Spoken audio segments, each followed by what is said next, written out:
My name is महिमा and आज हम बात करते हैं JNU MCA 2021। ओके, सो आज हम बेसिकली बात करेंगे बहुत सारी क्वेरीज के ऊपर जो मुझे आती रहती है और मैंने बहुत सारी देखी है बट अभी तक रिप्लाई नहीं दे पाई। सो आज मेरे पास थोड़ा सा टाइम है तो आज हम उन्हीं के बारे में बात करते हैं। तो चलते हैं, जैसे कि मैंने ऑलरेडी बोर्ड पे कुछ पर्टिकुलर जिसके बारे में मैं बात करने वाली हूँ वो मैंने ऑलरेडी डिस्क्राइब कर दिया हुआ है। जैसे कि बात करते हैं हम JNU MCA 2021 और 22 के बारे में। क्वेरीज, जितने भी क्वेरीज मेरे पास अभी तक आई हैं आज हम बेसिकली उन्हीं पे डिस्कस करेंगे। ओके, एंड थर्ड थिंग कि ड्यूरेशन कितनी होती है एग्जाम्स की, तो वो 3 आवर्स होती है और इसके बारे में हम डिटेल से अभी बात करते हैं। एंड देन फी कितनी होती है, तो फी आपको रियली बिलीव नहीं होगी, मैंने अपने प्रीवियस वीडियो पे भी शेयर किया हुआ है JNU MCA की फ़ी के बारे में और यहाँ पे भी कुछ लिखा है तो मे भी शायद आपको बिलीव नहीं होगा, फिर भी इसके बारे में भी मैं आगे डिस्क्राइब करती हूँ। कोर्स कितने ईयर्स का है, तो पहले थ्री ईयर्स का था और अब ये 2 ईयर्स में कन्वर्ट हो गया है, तो उसके बारे में भी बात करते हैं। Placement and eligibility criteria. Okay, so इससे पहले कि मैं ये सारी चीज़ें डिटेल्स में आपको बताऊं, एक चीज़ और बता देती हूँ कि मैंने इसके कुछ इम्पॉर्टेंट टॉपिक्स, क्या क्या टॉपिक्स आते हैं, कहाँ कहाँ से हम कवर कर सकते हैं, ये सारी चीज़ें मैंने ऑलरेडी एक वीडियो में बनाया हुआ है। सो ये काफ़ी पहले मैंने 2-3 months before I think so मैंने इसे बनाया था, तो आप उसे एक बार ज़रूर देख लें। सो आपको बेटर अंडरस्टैंडिंग होगी कि इसके लिए हम प्रिपेयर कैसे करें। ठीक है, तो आज बेसिकली हम सिर्फ कैंपस के बारे में बात करेंगे, कैंपस से रिलेटेड चीज़ों के बारे में बात करेंगे, हम टॉपिक्स के बारे में नहीं बात करेंगे कि क्या क्या उसमें आता है। ओके, सो मैं एक बार रिवाइज करा दूंगी। ठीक है, सो बेसिकली हम चलते हैं जहाँ से मुझे लाइक सारी डिटेल्स देनी है। तो डिटेल्स में फर्स्ट टॉपिक यही है कि उसका एलिजिबिलिटी क्राइटेरिया क्या होता है। तो एलिजिबिलिटी क्राइटेरिया, इसमें 60% की ज़रूरत नहीं है। अगर आपके एटलीस्ट 55% भी हैं तो आप एलिजिबल हो JNU का एंट्रेंस देने के लिए। ओके, एंड ये बेसिकली दिल्ली में है एंड इसका जो कोर्स है वो 2 इयर्स का है, पहले 3 इयर्स का हुआ करता था और अब ये 2 इयर्स में कन्वर्ट हो गया है। तो आपको वहाँ से 2 इयर्स ही कर सकते हैं और बेसिकली वहाँ का जो लाइक फी स्ट्रक्चर है वो बहुत बहुत बहुत आपकी लाइक कह सकते हैं इमेजिनेशन पावर से भी कम है, कि आप इमेजिन भी नहीं कर सकते वहाँ की फी स्ट्रक्चर क्या है बाकी चीज़ों के कंपैरेटिवली। कि लाइक अगर आप NIT जाते हो तो कितना है और अगर आप HCU जाते हो तो कितना है, अगर आप पुणे यूनिवर्सिटी जा रहे हो तो कितना है, या बिट्स प्लानी जा रहे हो या अदर कोई भी प्राइवेट कैंपस जा रहे हो उसके कंपैरेटिवली कितना है। तो ये मैं थोड़ा सा बता देती हूँ कि इसका जो फी है वो 210 रुपीज़ है, मीन्स 210 रुपीज़, तो बहुत कम है, आई नो। एंड इसका प्लेसमेंट ये आपके ऊपर डिपेंड करता है। मेरे अकॉर्डिंग प्लेसमेंट अच्छा है, सारी यूनिवर्सिटीज़ का अच्छा होता है, ये सिर्फ बच्चों पे डिपेंड करता है कि वो कैसे वहाँ जाके स्टडी करते हैं। अगर आपने स्टडी अच्छे से किया है तो वहाँ पे भी कंपनीज आती हैं, और अगर आपने लाइक ऐसा नहीं है कि आप कंपनीज आएंगी तो ही आपको हायर कर सकती, वहाँ से ऑफ कैंपस प्लेसमेंट लेना बहुत ईजी है, क्योंकि समटाइम्स कुछ यूनिवर्सिटीज़ कुछ कॉलेजेस ऐसे होते हैं जिनका नाम ही काफ़ी होता है। तो JNU भी उनमें से एक है जिसका टैग ही काफ़ी है आपकी प्लेसमेंट के लिए। तो ऑफ कैंपस आपको लाइक लॉट्स ऑफ अपॉर्चुनिटीज़ मिलेंगी, आप आराम से जॉब मिल मतलब आपको आराम से जॉब मिल सकती है, कोई भी ऐसी प्रॉब्लम नहीं होगी। एंड अब बात करते हैं कैंपस के अंदर का। तो कैंपस के अंदर की बात है तो इट्स लाइक वहाँ पे रूम 100 रुपीज़ है, वहाँ का प्राइस है जो रूम का। इवन वहाँ पे स्कॉलरशिप भी मिलती है, जैसे फेलोशिप या स्कॉलरशिप, कुछ कुछ कॉलेजेस में फेलोशिप होती है, कुछ कुछ कॉलेज में स्कॉलरशिप होती है, जैसा कि ये मैंने अपने सर से सुना हुआ था। अब जब सर का नाम ले रहे हैं तो आई थिंक सो आपके माइंड में भी आ जाना चाहिए मैं मोस्टली किन सर की बात करती हूँ।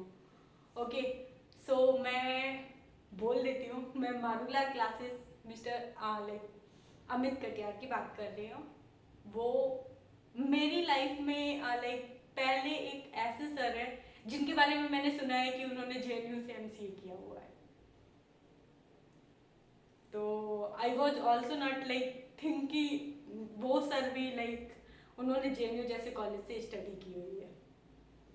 So this was like first experience for me कि लाइक यस हम किसी ऐसे पर्सन की लाइक कहते हैं ना छाया में है जो ऑलरेडी किसी अच्छी जगह से आए हुए हैं। सो उनका एक्सपीरियंस बहुत अच्छा था जेएनयू का, जिससे हम लोग बहुत ज़्यादा इंस्पायर हुए और हम लोगों ने भी सोचा कि नहीं हमें ऐसी अच्छी जगह तो जाना ही चाहिए। भले ही उन्होंने जॉब नहीं किया बट उनके पास ऑफर्स कम नहीं थे, क्योंकि कहते हैं समटाइम्स किसी के लिए प्रोफेशन मैटर करता है, किसी के लिए टैग मैटर करता है और समटाइम्स किसी के लिए पैशन मैटर करता है। तो he was one of them कि लाइक उनके लिए पैशन, उनको टीचिंग का जो भी था शौक था और उन्होंने अपना करियर टीचिंग से शुरू किया। स्टिल वो अब सबको इंस्पायर कर रहे हैं कि उन्हें जेएनयू जाना चाहिए। और जब हम लोग पढ़ते थे तब तो बहुत ज़्यादा करते थे कि लाइक हाँ जेएनयू में क्या है क्या नहीं है। उन्होंने तो बहुत कुछ बताया जेएनयू के बारे में, शायद मुझे अब तो याद भी नहीं है कि मैं क्या क्या एक्सप्लेन कर सकती हूँ जेएनयू के बारे में। सो एवरीथिंग इज़ गुड, आपको हर एक चीज़ का मौका मिलेगा वहाँ पे। और लाइक फीस कम है, घर से भी कोई प्रेशर नहीं होगा कि आप क्या कर रहे हो क्या नहीं कर रहे हो। आप फैमिली की भी हेल्प कर सकते हो और बाकी चीज़ों में पार्टिसिपेट कर सकते हो। एंड थर्ड थिंग कि बेनिफिट्स क्या रहता है यूनिवर्सिटी जाने का, जैसे कि मैं पहले भी डिस्क्राइब कर चुकी हूँ और कुछ चैनल में अपने बता चुकी हूँ कि अगर आप हायर स्टडी के लिए जाना चाहते हो, रिसर्च के लिए सोचते हो, तो इजी आप लाइक जा सकते हो। दिस इज कह सकते हैं कि ये फर्स्ट स्टेप होता है कि आप किसी अच्छी यूनिवर्सिटी के, और सेकेंड स्टेप आपके लिए लाइक आपके बाहर खड़ा होता है कि बस आपको कदम रखना है, आप कदम बढ़ाओ मैं आपके साथ हूँ। तो ये चीज़ बेनिफिट्स होती है वहाँ की कि आप हायर स्टडी के लिए बहुत ज़्यादा लाइक सोच सकते हो, क्योंकि वहाँ के प्रोफेसर, वहाँ की लैंग्वेज, वहाँ का इन्वायरमेंट इतना अच्छा होता है कि आपको कुछ करने की ज़रूरत ही नहीं है। आपका जो माइंड सेटअप है ना वो अपने आप ही चेंज होता चला जाता है कि नहीं मुझे ये करना चाहिए, मुझे वो करना चाहिए। सो आई थिंक अगर आपको लाइक आगे जाना है और भी अच्छे से कुछ अच्छा करने की सोचना है तो आप ऐसी यूनिवर्सिटीज़ में जा सकते हैं, लाइक जेएनयू हो गया, डीयू हो गया और एचसीयू हो गया, पुणे यूनिवर्सिटी हो गया।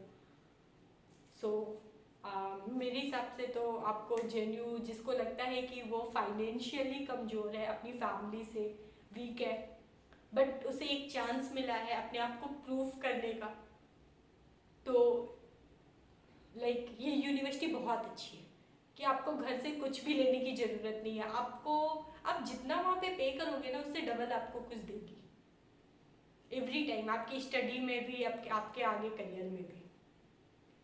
तो कैंपस प्लेसमेंट भी अच्छी है, ऑफ कैंपस प्लेसमेंट उससे भी ज़्यादा अच्छी है, बेटर अपॉर्चुनिटीज़ मिलती हैं, बहुत सारी चीज़ें मिलती हैं। एंड हॉस्टल भी बहुत अच्छे हैं, लाइक जैसे गवर्नमेंट में होते हैं सब जगह, आप कितना भी अच्छी यूनिवर्सिटी जाओगे तो हॉस्टल सेम मिलेंगे। एंड स्टडी का इन्वायरमेंट लाइक लाइब्रेरी भी है जो कि 24 आवर्स ओपन रहती है, बाकी यूनिवर्सिटीज़ की तरह कुछ यूनिवर्सिटीज़ में नहीं रहती है। एंड लाइक बाकी चीज़ें भी बहुत अच्छी हैं। तो आप प्लीज़ फिल जरूर करें जेएनयू का फॉर्म, बट प्रॉब्लम नहीं कह सकते, थोड़ा सा मेहनत ज़्यादा करनी पड़ेगी। जैसे लोग कंपेयर करते हैं निमसेट से एंड जेएनयू से, तो उसमें थोड़ी सी मैथ्स जो होती है ना वो एमएससी से रिलेट, बीएससी से रिलेट करती है, थोड़ा सा हाई लेवल की होती है।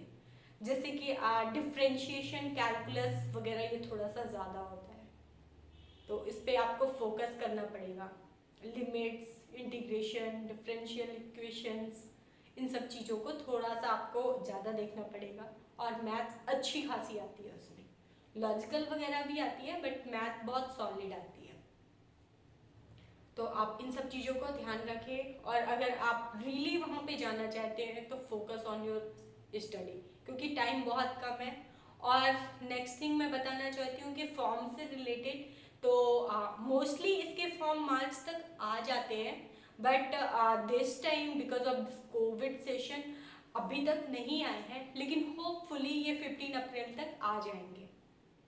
जैसे कि अभी 4 अप्रैल हो गया है, तो इट मीन्स कि आगे 15 अप्रैल तक आ जाने चाहिए। और इतना ज़्यादा आपके पास टाइम नहीं मिलेगा, मे बी मई या like first week of June में एग्ज़ाम भी वो रख सकते हैं। अभी तक ऐसा कोई नोटिफिकेशन नहीं आया है, इसलिए मैं कुछ भी ऐसा बता नहीं रही हूँ आपको।